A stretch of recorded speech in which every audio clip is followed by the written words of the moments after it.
Vous êtes chez Dimbi TV News. Abonnez-vous sur Dimbi TV News. Abonnez-vous sur Dimbi TV News.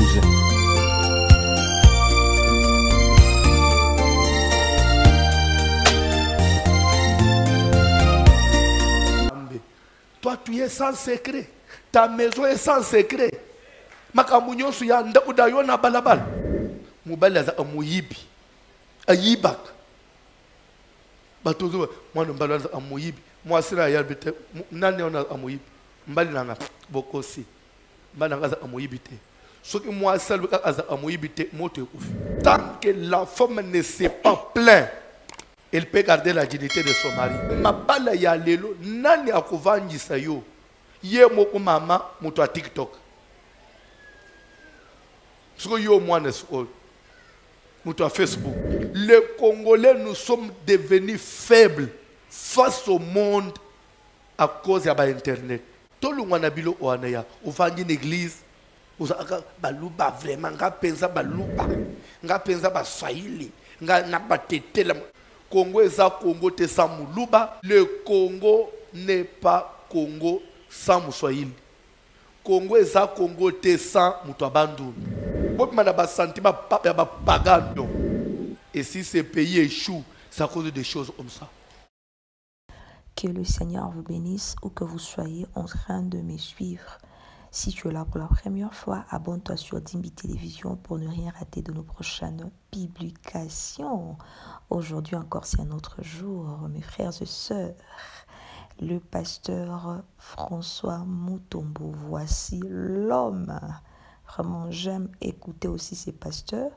À l'Obaramambo Belé, à Fongola Rabat Secret et Belé. Alors, suivez la vidéo du début jusqu'à la fin. Merci de commenter, de liker et de partager. Que le Seigneur nous bénisse tous. Une personne, la seule personne qui te connaît mieux, c'est ton mari. C'est ta femme. Ta femme connaît un avis de prière. Na mikolozo sambelete. Na mikolola la anakanda oui ou non. Mutumsu ya libanda ako yebate. Mais moi sinanda mikolo alia na nanda ute. Azakanda kanda asambele na ite. So admetre moi so yebi ndengo zawan. So azandoki. Nde mikolozo invité ba Philistin. Venez Samson est là. Tout comme peut Moubali.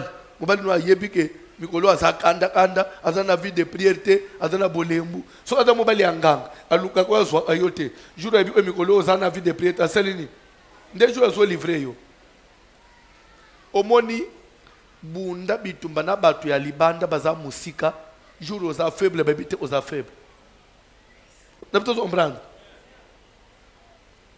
siko nazo endembango amen alléluia.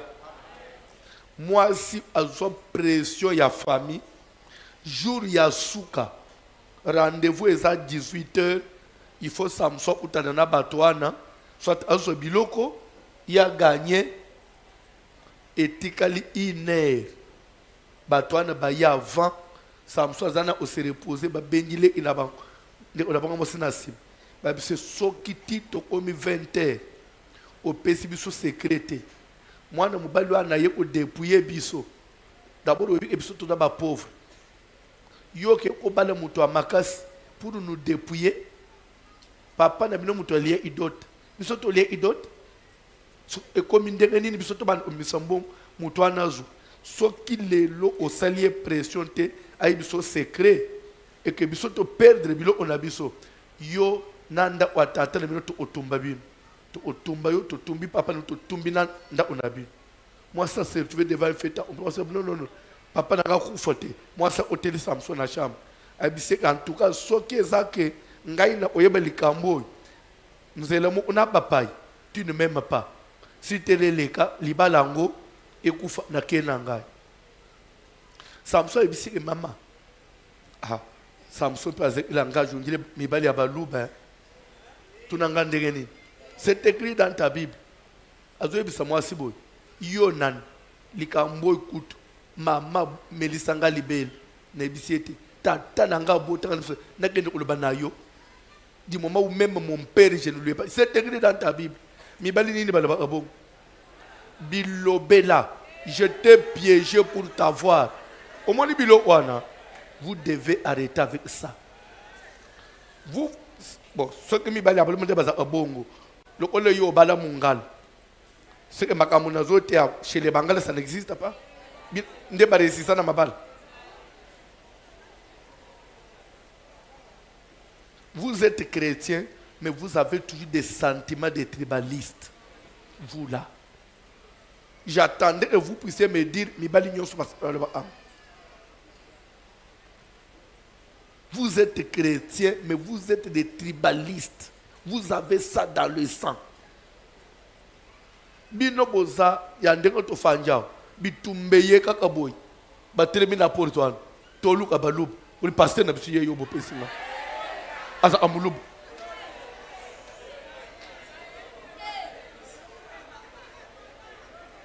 otanga histoire na makambo ya génocide ya Rwanda te comme c'était des tribus webike batu musu babata mati l'église batu ba pasteur ba livra bango aza itini boy ba livra bango mais batu na nzambe mutu asina ke bata mais pas pasteur est livré tolungwa na bilo wana ya ufangi l'église uzaka baluba vraiment nga penza baluba nga penza ba swahili nga na batetela mais uza chrétien mutu akela mutetela nzambe mutu akela muswahili nzambe mutu pa sangise biso nzambe ezali uyo o changer te. Le Congo n'est pas Congo sans Moussoïli. Congo est ça Congo te sans Moutouabandun. Congo est ça Congo te sans Moulouba. Congo est ça Congo te sans Mungal. Congo pour être le Congo, il faut bisogner sur tous les de Congo. Ce qui est longo limo, on n'est plus Congo, bon au Congo boussous. Bon mais na ba sentiment pagan au faniti une église.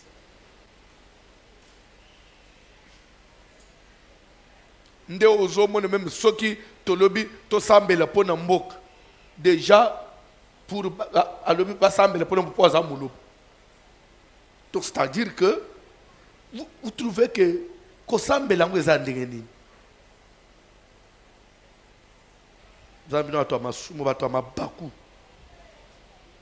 C'est pourquoi biso ba passer photo teye bino suma asibo bongo la mitema bo vanjini e bila batu ba omona nzambi te pona ba sentiment wana. Dieu n'est pas dans la division. Et si ce pays échoue, c'est à cause des choses comme ça. Congo, ce qui s'est développé, et que s'est développé pour la tribu, ce qui peut s'imiter pour la tribu, l'air ma yangi les sali inondation. Et que le mot on est ouf.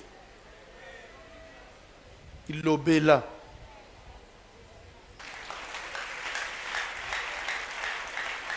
Samson avait un mauvais langage.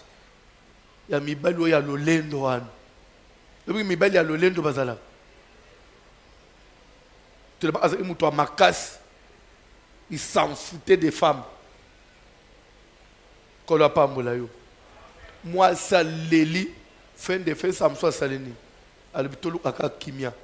Du plus fort est sorti les deux Eling Olbani. Jour où on a bandé au Talayo. Na kochi zamba na se soulager na utana na lion na bomaka ye na maboko après mikolo na leki na kuti na libumu ya lion miel pour dire que du plus fort le plus fort c'est le lion et sorti les doux du lion plus fort on a eu le miel qui est doux ce que batuno du plus fort c'est tout les deux le bas le plus fort c'est le lion les doux c'est le miel de celui qui mange et c'est tout ce que l'on mange et lingi olobaboy lion aliyaka mutu so kutane na mutu alimbisa ayete mais ye mutu aliyaka batu ngai na zui miele ya olia kati na ye de celui qui mange c'est toujours le lion qui peut manger qui est carnivore et sorti les doux c'est sorti le miel que moi j'ai mangé l'icc yangwan l'air akasili si moi seul ok ça va nazo chauffele yoti nous avons balu une fenêtre, nous avons sauté mbang. Boya, ayebisi ngai. Ce que c'est que du plus fort, le plus fort c'est le lion. Le doux c'est le miel. De celui qui mange c'est le lion. Ce qu'on mange c'est le miel. Oui, c'est que le jour où le lion na zamba, de likambo azongi, asali net a yebie le ote. Yebie le ote. Et les femmes, apangu simbe net asali loko. Dans la vie, so comme une moisse qui fait des réunions derrière ton dos, qui traite, qui prend des réunions derrière ton dos, c'est la mort. C'est ta mort qui est résolue.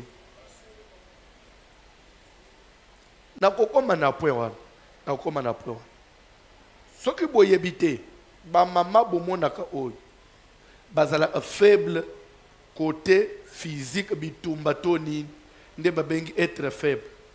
Mais si le plan spirituel, vous avez une énergie, vous avez des fois bino boyeba ate. Tolungwe na makambo na nzambe. Soki tozongi na makambo ya mokili. Ba koko na biso kal. Tina ba koko na biso penza ba génération passée. Soki yo mobali oki osimba kisi. Kisi soit ya bitumba, kisi ya mbongo, kisi soit ozala mukonzi ya mboka. Okomona mutu asalelo isapesi yo bikila. Omoni kisi yo ekozwa maite. Omoni kisi yo pozala esala okobanda olia mbinzo te vino mobi. Okomona siko soki bapesi yo mobali bikila ya bongo. Omoni soit mwasi na yo, soit mamo ya boti yo. Alibite yo za mwana mobali. Bino bana mibali boza abibosana bosana. Okende place musubo obosani na loyenge abatu. Oye olia mbinzo obele libo mapamba. Tozonge panga. Ekila wana apesanga ngana simba yote ala libre. Na bitosko boyima amnazolo. Basi muntu baze ko simba bikila. Batiki mobali libre. Soit maman dazo ekila wana vine mo olia mbinzo te mais za pona yete abateli bikila ya mwana soit mwasi abateli bikila ya mobali na yi. C'était des femmes qui gardaient les interdits pour protéger les maris. Amen. Et c'est ce qui fait que si la femme veut te livrer, a livrer yo. Côté yo ke okufi. Parce que ozo mona boxer zo bunda zo beta bato. Mais bikila mwasi mutasibi. Boxer na beta bato. Moni mwasi na za awana zo salsa yem. So isko mwasi lobi lelo kopola alembinzo. Yo yebite. Okokanisaka ndengo sala osalbo likofi. Otombole bo likofi. Yo na mabele kao. Bokomi na nda option. Kaso pesa ngaka nda va okende. Ozui. Ça c'est la force de maman. Et je suis avec Bolanda enseignement. Une femme peut garder son mari. Une femme peut faire que son mari puisse mourir. C'est pourquoi on dit une femme sage bâtie. Quand on dit la maison ce n'est pas bâtir la maison. Mais quand on dit bâtir la maison là, c'est conserve sa maison, maintient sa maison debout. Et celle qui est insensée la détruit de ses propres. C'est la femme qui peut détruire ta vie, tout comme qui peut construire ta vie.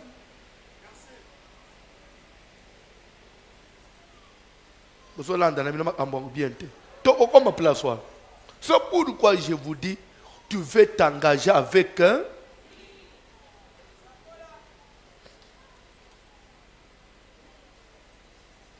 C'est quelque chose.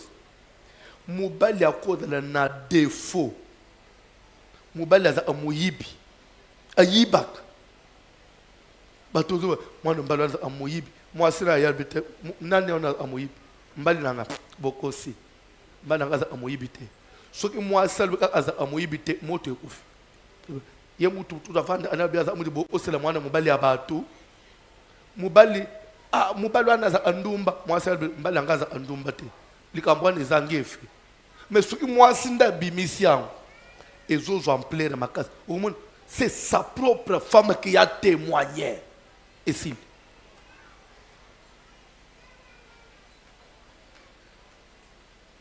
c'est pourquoi moi ça za poids te.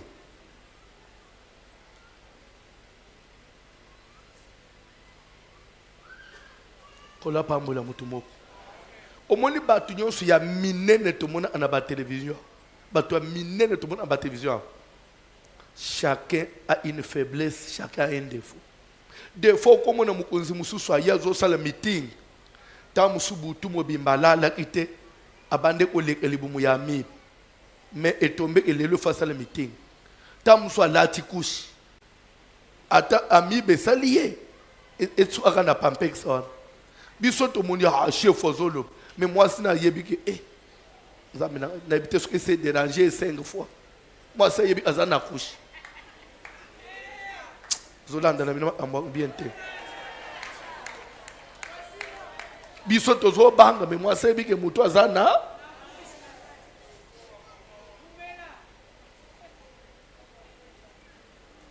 Soki papa nanda wasala kalisusu te. Batterie ekufa biso li bande tout monde a mutu munene mais madame nda yebi ke kotoyo inga ekenda mais moi si mutu zo bomba yi tato so boyeba kabilo kwa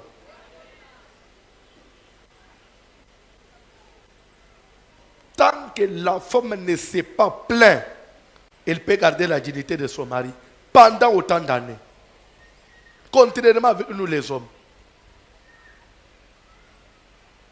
Nde makam ba mama yakal soki mwana mwasi alinga kendeli ba vanjisiye yozo kendeli ba talaboy mais mabala ya lelo nani akuvanjisa yo ye moko mama muto a TikTok soko yo mwana so muto a Facebook esidit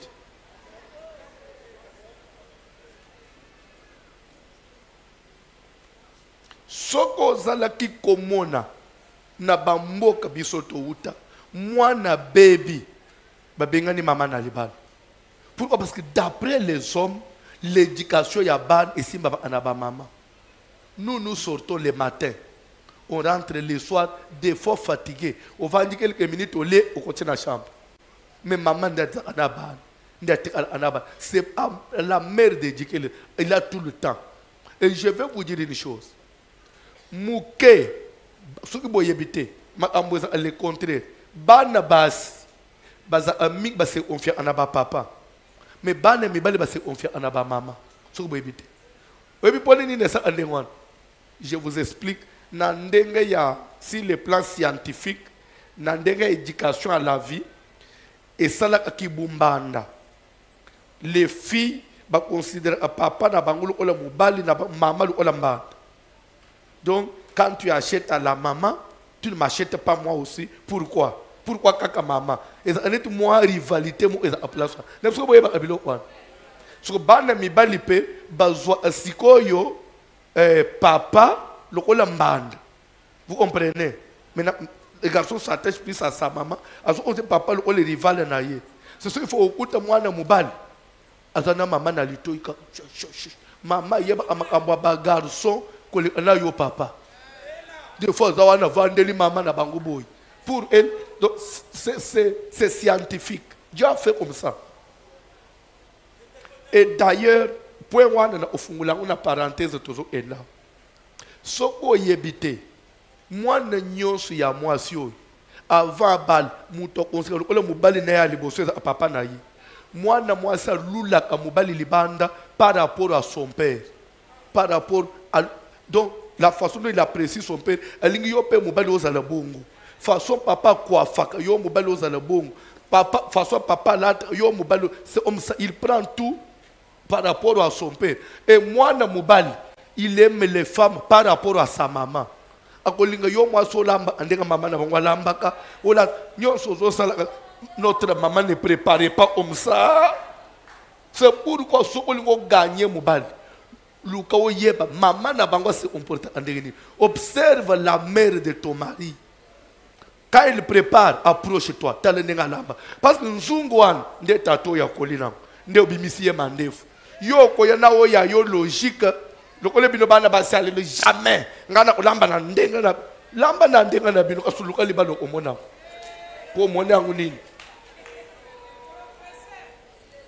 C'est des choses que je vais vous enseigner dans le chapitre de Liboso. On sait que beaucoup de filles échouent dans le mariage. Tu peux sur ma avancer.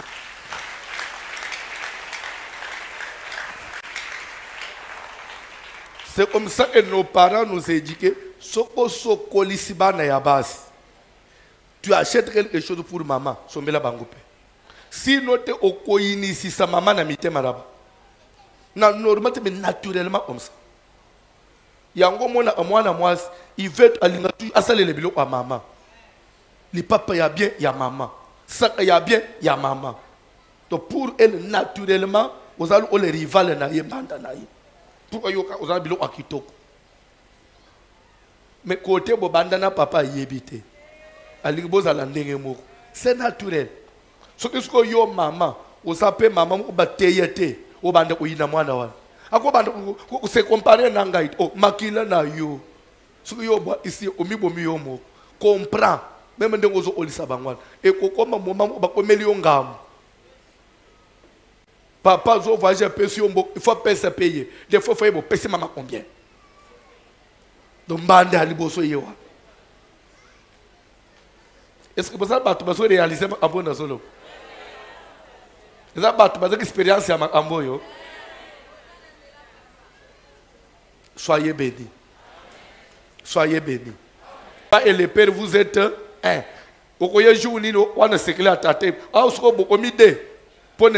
Il ne voulait pas divulguer le secret. Toi, tu es sans secret. Ta maison est sans secret. Makamunyo suya ndakuda yo na balabal. Via moi sina yo na église. Via mobali non église.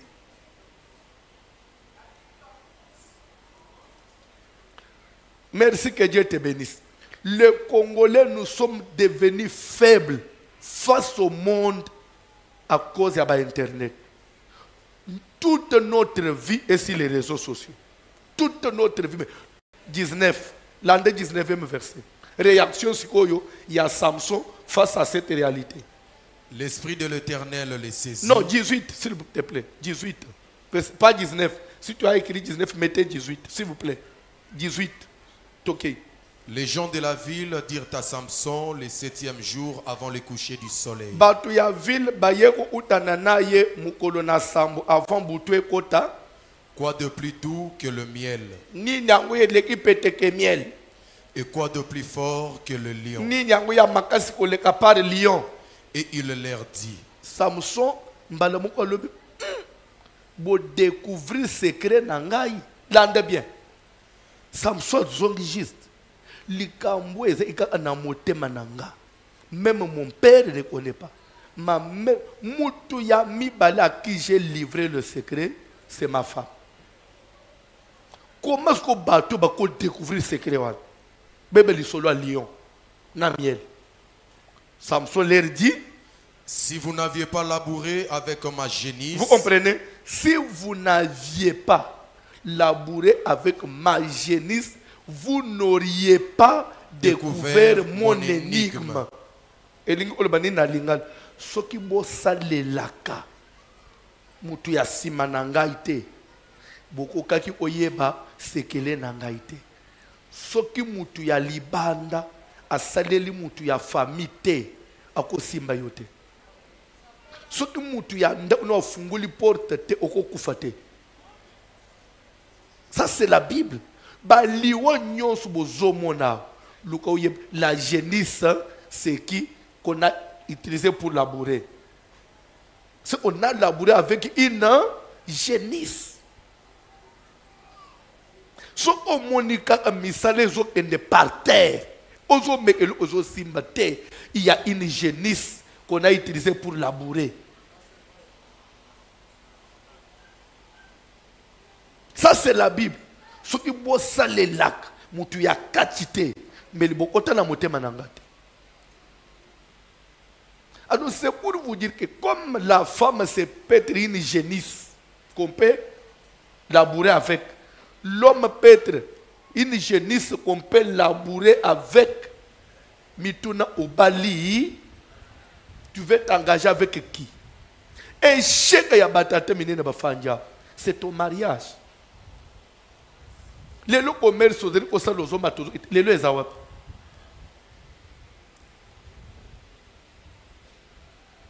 Nde ozomona ba diamantaire minene.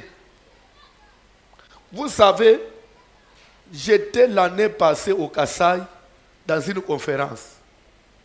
Na Teyaki, et je crois qu'il y a même des gens qui ont pleuré.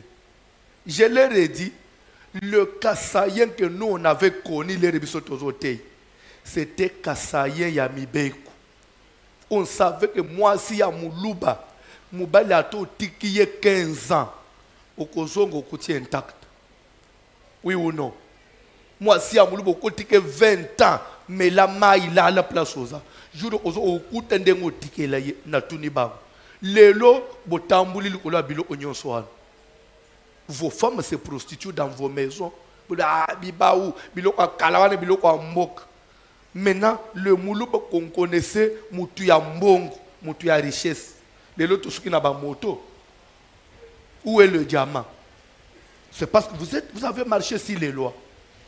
Il n'y a pas de victoire sans principe. Je leur ai dit ça au Kasaï. Tout ce qu'on avait hérité de nos valeurs là, on savait que ce qu'on bali, moi na yamuluba, on bali une fille vierge, oui ou non? Meka, les lots.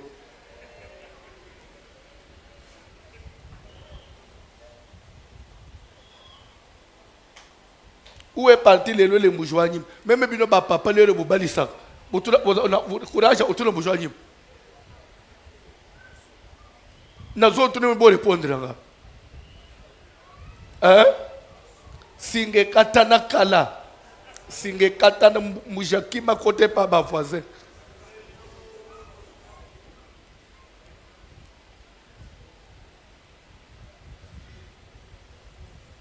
Je leur ai donné un exemple. Rappelez-vous, à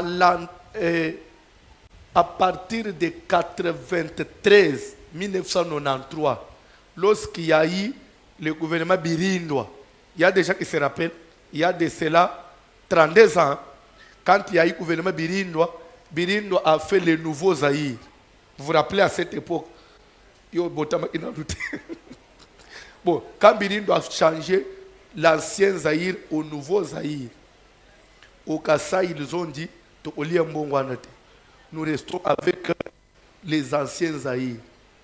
De 93 à 98, la FDL est en train de faire 97. Mais de 85 ans, Bandekoana, Bazo Sade l'ancien Zaïre, Bazo Boye Mbongo et Zotambula Zaïre Mobim. Bazo ancien Zaïre est commis et lemba parce qu'il y a si que ça l'a été. Mobutu a sala tout, a utilisé le gouverneur, pour que la pression, pour changer la monnaie, pour changer la monnaie, nous restons avec ça. Zaïre Mobimba à l'époque, inflation monétaire de Salamak. Mbongo et mata, andenge mata, bango batikala na monnaie, na bango maîtriser le dollar. Maintenant, qu'est-ce que les gens faisaient? Peut-être que vous comprendre. Les gens faisaient tout pour nos marchandises. Au Kitinango na Kasai, au Teki, aux anciens Zaïre, au sombi dollar, au yena dollar, au changer ce qu'on a cher, au sombi ce machin. Et les gens se sont fait de l'argent. Ces gens-là ont maîtrisé la monnaie sans professeur à l'université. Ils ont maîtrisé la monnaie sans qu'il y ait des économistes. La population seule. Maîtriser partout crise. Crise. Il est rafdé là, Musée est allé les voir, il dit non mais maintenant, Mobutu est parti, il faut tout uniformiser mon ne balacher, ne te continuer à faire le paix, à faire le tilelo, tout faire de l'élé. Tout ça, c'est venu à quoi? Bah, principe. Parce que les gens savaient garder les principes.